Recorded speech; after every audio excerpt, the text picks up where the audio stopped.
Hello everyone, Vulcan here, and before I start reviewing this episode, I just want to give a big thanks to all my subscribers. I woke up this morning to be really pleasantly surprised to see that I reached 100 subs, and now I've even broken that mark. So, guys, when I first started posting videos a few months ago, I didn't think my channel would grow as much as it did, and so quickly. So it's really heartwarming for me to know that there's at least a few people out there that like my reviews, my theories, and various other things that I do as well, I guess. At present, I'm only putting out content related to RWBY, but I also hope to diversify a bit come next year and get back into gaming a bit now that I got my PS4, and also start covering some anime as well next year perhaps. But long story short, it makes me really happy that you guys appreciate what I'm doing, and I promise there will be more. As far as my RWBY content goes, that will not take a backseat, and I also have plans for after Volume 4 ends. So with that being said, let's get on to the episodic review. So to give a brief summary, I was really surprised, again pleasantly surprised, that we begin with Oscar and get some more insight over what's going on between him and Ozpin. The episode then proceeds to cover more on Weiss, which is even more of a welcome surprise to me because she's needed more screen time in this volume, at least compared to Yang and Blake. RWBY I can somewhat understand considering that she is the main character of the series, so she does need more coverage and hopefully more character development. I mean, this episode didn't really cover that, but hopefully in the coming episodes now we'll get to see that. And with regards to Weiss, we find out more about her troubles between her and her father, and I 100% called Whitley working behind her back to take her place, because Weiss even said that's what he wanted. So yeah, definitely call that number. Hopefully someone picked up that phone. We finish off with the fight between Qrow and Tyrion, and oh boy do I have stuff to say about that one. So with regards to Oscar, the first thing Ozpin says to him is that they have to leave, presumably to go to Haven, given that Ozpin later steers the subject in that direction. It's made clear that Ozpin can speak in Oscar's head, unlike my initial thought that he was simply stuck behind a mirror. Additionally, Ozpin mentions that he too had a hard time believing what was happening to him when he went through what Oscar is basically going through now, with someone else having passed on his memories to Ozpin. These things practically raise the chances of Ozpin being the old wizard from the World of Remnant episode significantly. Initially, I didn't believe this theory, but I don't think it's unrealistic that the wizard would have the power to pass on his memories to someone else. After all, we're talking about the same person that gave 4 girls the powers to manipulate the elements without needing to use dust. So, to allay Oscar's doubts, Ozpin had him describe Haven's headmaster's office, a place which of course Oscar had never been to, but despite that he did so perfectly, even saying that he was the one that gifted the headmaster the tea set rather than someone else doing so. Ozpin later explains that their thoughts and memories are now tied together when Oscar expressed displeasure at how Ozpin appeared to read his mind. This of course meant that Ozpin's memories belonged to Oscar as much as Oscar's own thoughts and memories belonged to Ozpin. The question remains, however, why Oscar? What is it about him that he was Ozpin's choice? Hopefully we'll get some answers over the coming episodes, and I'm hoping that he'll start getting more screen time in the future as well. One thing I want to say about this is that Oscar now reminds me a lot of Luke Skywalker. So, let's do a rundown. Unwilling farmhand? Check. Bossy aunt? Check, although it was a bossy uncle in Luke's case. Wishing for adventure? Check. Looking out at the scenery beyond the farm? Check. So, yeah, it's confirmed. Oscar is Luke Skywalker.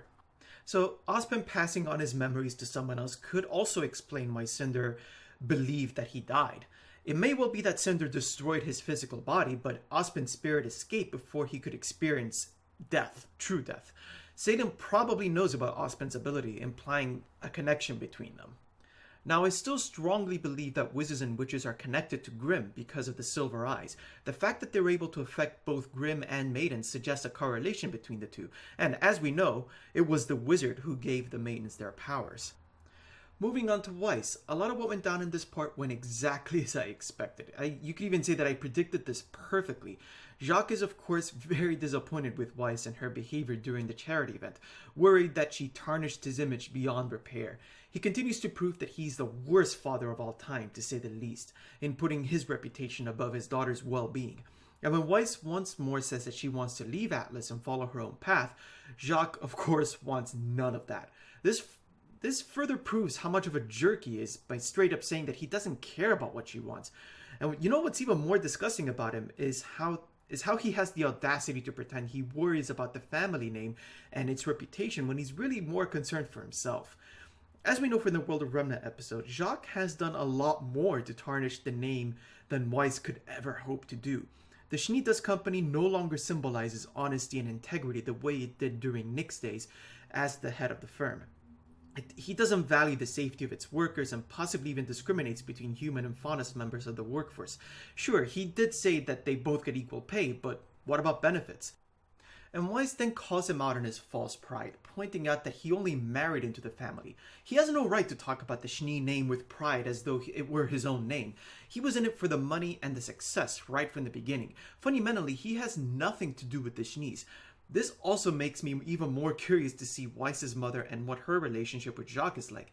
But it seems pretty obvious anyways why she's resorting to drinking, all things considered. So when hearing Weiss wants to leave Atlas, Jacques reacts saying he doesn't believe running away like Winter did will make the family name stronger. To me, this is guilt-tripping at its finest, and it's clear, like I said before, that Jacques is only out for himself and in this case, trying to play the Schnee family name card to get her under his control. Weiss points out that she's doing what she feels is right, wanting to uphold the family name as a huntress, but Jacques decides instead to keep her a prisoner until they come to an agreement on her fate. Of course, this translates to, until you agree to do everything I tell you to. Weiss points out that it would cause more trouble as people will ask where the heiress of the Schnee Dust Company has gone, to which Jacques announces Whitley will be taking her place as the heir of the company, just as predicted. Now, the fact that Weiss is no longer the heiress means that she cannot uphold the family name and bring it back to its former reputation, presumably by following her grandfather's footsteps. Nick Schnee, as you remember, trained as a hunter in order to learn about dust and grow his business as well as being able to relate to hunters and their work. Now that Weiss is no longer the heiress, she cannot continue in her father's legacy. With Whitley taking Weiss's place, there's every promise that the SDC will continue operating as the sleazy, likely discriminating organization that we're presently familiar with. Regarding Whitley, I had perfectly called that number. His kindness toward Weiss and apparent admiration for Winter was all a farce to soften Weiss, luring her into thinking that she had an ally within those four walls that she now finds herself a prisoner in.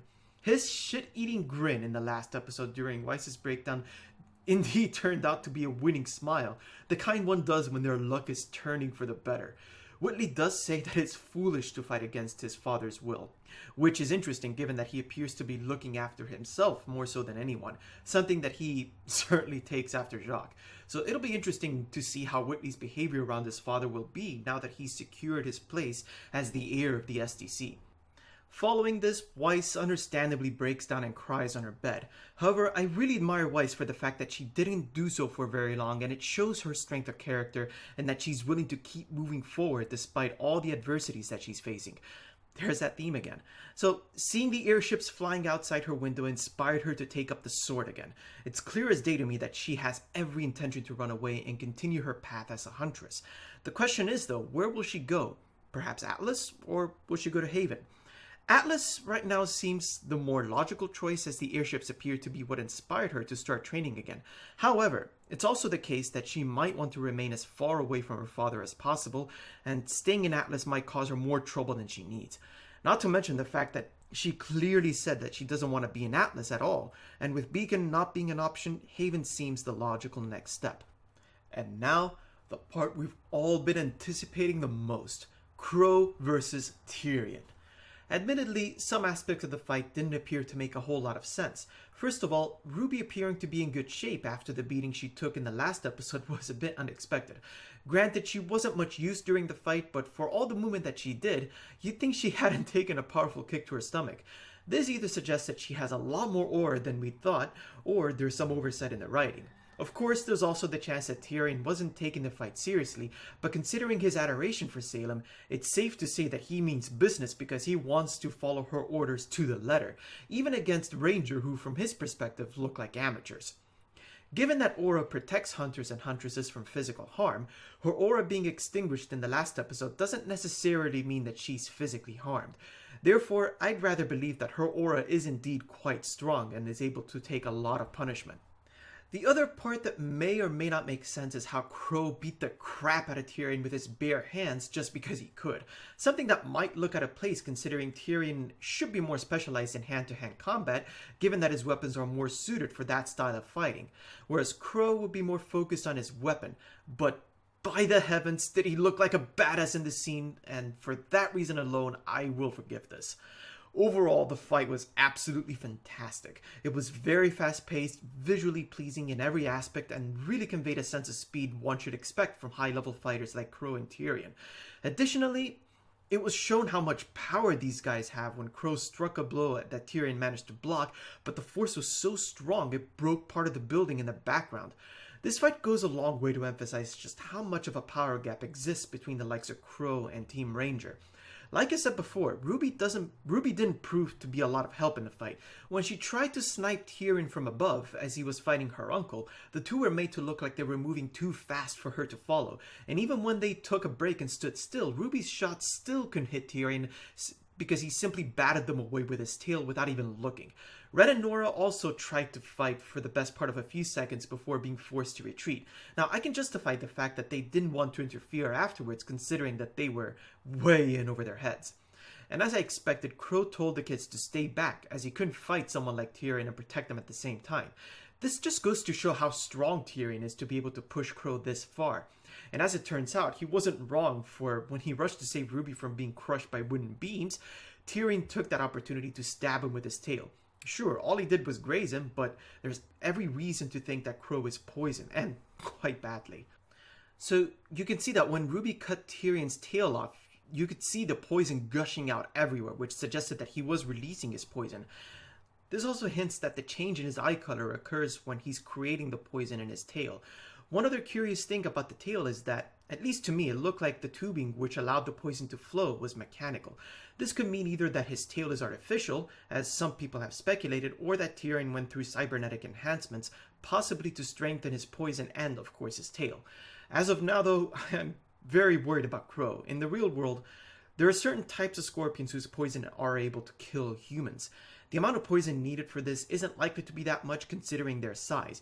Tyrion's tail is of course scaled to human size, so just imagine how badly poisoned Qrow is now. The long and short of it is, Qrow needs medical attention now! But all in all, brilliant fight, although the choreography still needs a little work. That said, the quality of the choreography is improving quite a bit. While some things didn't go quite as I expected, thinking that Ranger would make an escape while Qrow would continue fighting Tyrion off screen and leave his fate up to our imagination, it does seem like Qrow will be out of the picture one way or another. Either he's going to die, something I really hope doesn't happen, or he'll be incapacitated while he recovers from his injury. Whichever the case, Ranger is likely to be on its own for the foreseeable future. The episode ends just as Jon asks Qrow why people are after RWBY, to which he asks what RWBY's favorite fairy tale is. So, just like Ospen had done with Pyrrha, it looks like he's about to tell RWBY about a legend of Remnant. I expect this will either be more about Silver-Eyed Warriors or about Salem, the witches and wizards, and what they have to do with the Silver-Eyed Warriors, and perhaps the Grimm as well. Hopefully that will also lend credence to my theory on them. A last note on this fight that I want to say is that we've had the first curse word in RWBY with this episode. Progress! So in conclusion, this was a great episode. I can't wait for the next one, though it really may not be for a while now that we're coming up to Christmas. Actually, Christmas is tomorrow, and New Year period. Oh, by the way, I know some people are already celebrating Christmas. I mean, in Norway, Christmas is actually today, and I think at this point, places like Australia are already at Christmas. So, Merry Christmas to you guys! So, once again, thank you so much for allowing me to break the 100 subs mark, which I hope is just a first step among many. Please do tell me what your thoughts are down in the comment section below. Like this video if you did, and of course, subscribe to my channel for more, and I really look forward to seeing you all next time. Also, apologies for any background noise you may or may not have heard in this video. Thank you very much for watching, and I will see you soon.